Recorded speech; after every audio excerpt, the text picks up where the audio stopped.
Secretary of Homeland Security Kristi Noem was in New Mexico on Tuesday to make a major announcement at the border and survey the damage caused by recent deadly flooding in Ruidoso. Less than 2 weeks into the school year, 2 students were found with guns at West Mesa High School on Wednesday in separate, unrelated incidences. The 10th Circuit Court of Appeals struck down New Mexico's 7-day waiting period for most gun purchases, ruling it violates the Second Amendment. In July, President Trump secured the passage of a no tax on tips policy as part of a major budget and tax bill, but now Democrats are advancing their own version. And the Albuquerque International Balloon Fiesta is adding a new community event this year, Globito Glow in the Village, set for Monday, October 6th. From the Albuquerque Journal, this is the leading news. I'm Gino Gutierrez. It's Thursday, August 21st, and I'll have more on those stories in a few moments, plus a look at Albuquerque's weather forecast on the other side of this break.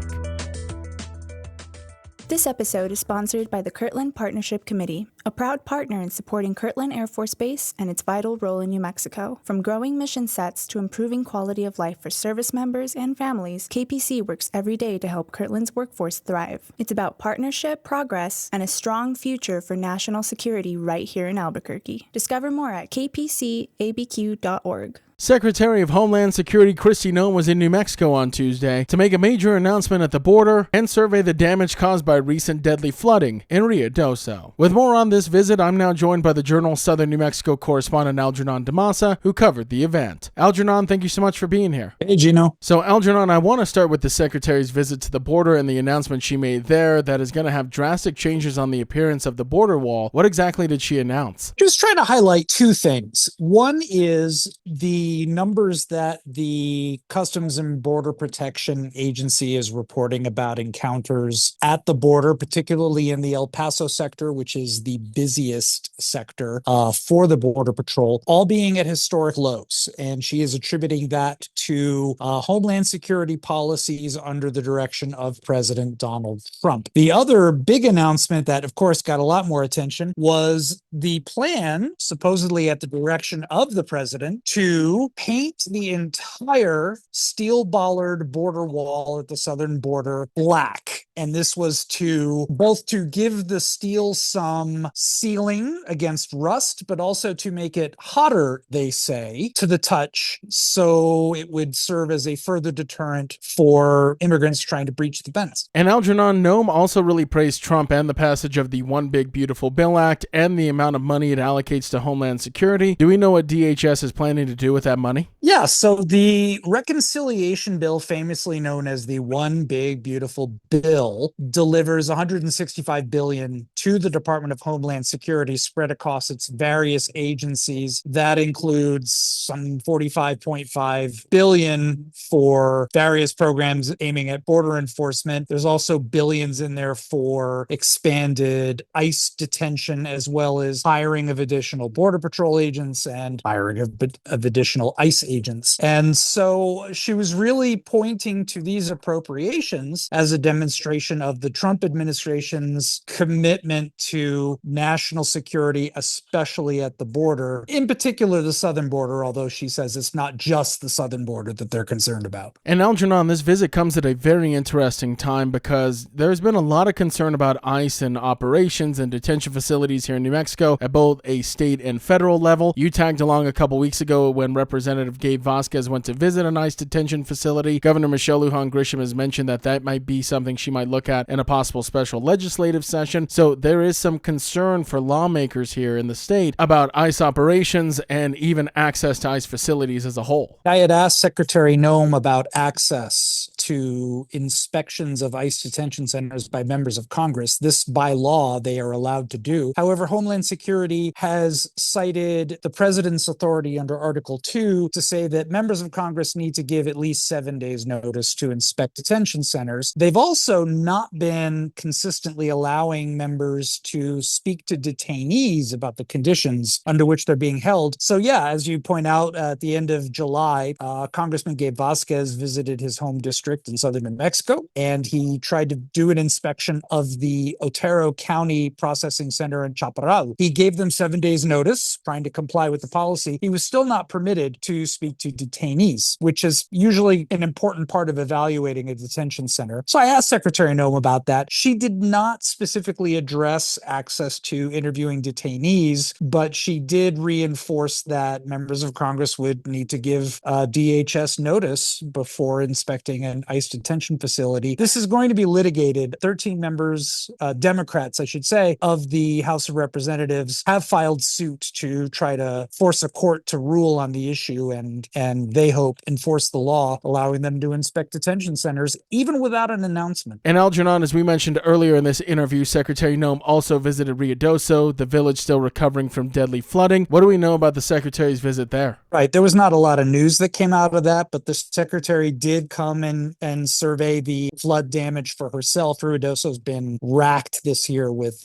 recurring flash floods. And so the mayor of Ruidoso issued a statement expressing his gratitude, saying that the federal government has been assisting Ruidoso with mitigating the damage and saying that he appreciated the Secretary's visit, coming to see it for herself and communicating that support to the village. So Homeland Security Secretary Kristi Noem visiting New Mexico earlier this week, making a stop at the border wall, which will soon be brandished in black, and visiting Ruidoso. Albuquerque Journal Southern New Mexico correspondent Algernon Damasa filling us in on the latest. Thank you, Algernon. Always a pleasure, Gino. In other headlines from the newsroom, less than 2 weeks into the school year, 2 students were found with guns at West Mesa High School on Wednesday in separate, unrelated incidences. The first weapon was discovered in a student's backpack after a classroom lockdown and brief altercation during the evacuation. Later, after the school notified staff and students, another report led to the recovery of a second gun from a different student. Both students were taken into custody. Principal Michelle Torres said the firearms were the first found in an Albuquerque public school campus this year. 15 were recovered across APS campuses last year. She emphasized that while neither student expressed intent to harm, bringing a weapon to school is a serious violation that could result in expulsion and prosecution. School officials credited community members for reporting both cases quickly, underscoring the importance of vigilance in campus safety. The 10th Circuit Court of Appeals struck down New Mexico's 7-day waiting period for most gun purchases, ruling it violates the Second Amendment. The decision overturns a lower court ruling that allowed the law to pass in early 2024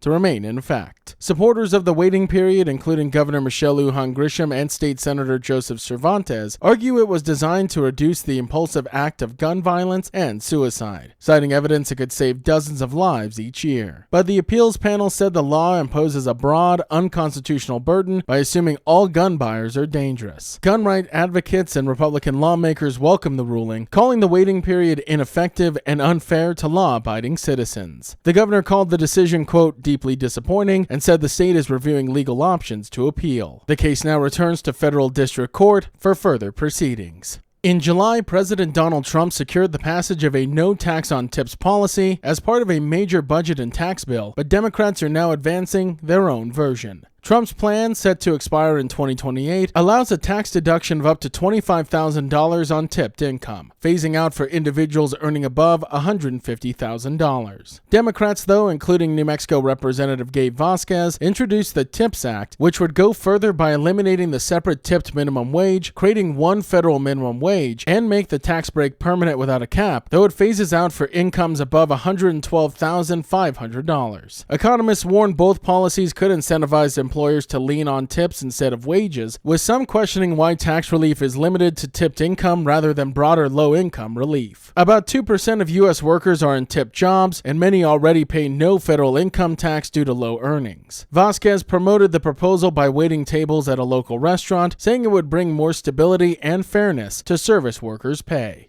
And the Albuquerque International Balloon Fiesta is adding a new community event this year, Globito Glow in the Village, set for Monday, October 6th, also New Mexico Day at the Fiesta. The The free event will feature 66 remote-controlled Globito balloons, scaled-down versions of hot air balloons, glowing along 4th Street in Los Ranchos. It coincides with both the centennial of Route 66 and the village's 66th anniversary. Organizers say the glow is designed to be more accessible for locals who may not usually attend the main fiesta. Festivities will begin starting at 5:30 p.m. and balloons lighting up after dusk. Limited edition commemorative pins will also be available. Fiesta officials are hopeful the event will spark more off-field, community-oriented celebrations in future years. The 2025 Balloon Fiesta is set to run from October 4th to October 12th. The leading news is powered by the journalism of the Albuquerque Journal. If you enjoy hearing all of the stories we share with you here daily, please consider becoming a digital subscriber to the Journal by utilizing the discount code in our show notes. Every subscription helps support local journalism and allows us to provide you with the news that matters to you. Now taking a look at Albuquerque's weather forecast. Today you can expect sunny and hot conditions with a high near 97, and as for this evening, partly cloudy with a low around 68. To keep up with all the latest news from the Albuquerque Journal, you can visit our website at abqjournal.com. That's the leading news. I'm Gino Gutierrez. We'll be back tomorrow.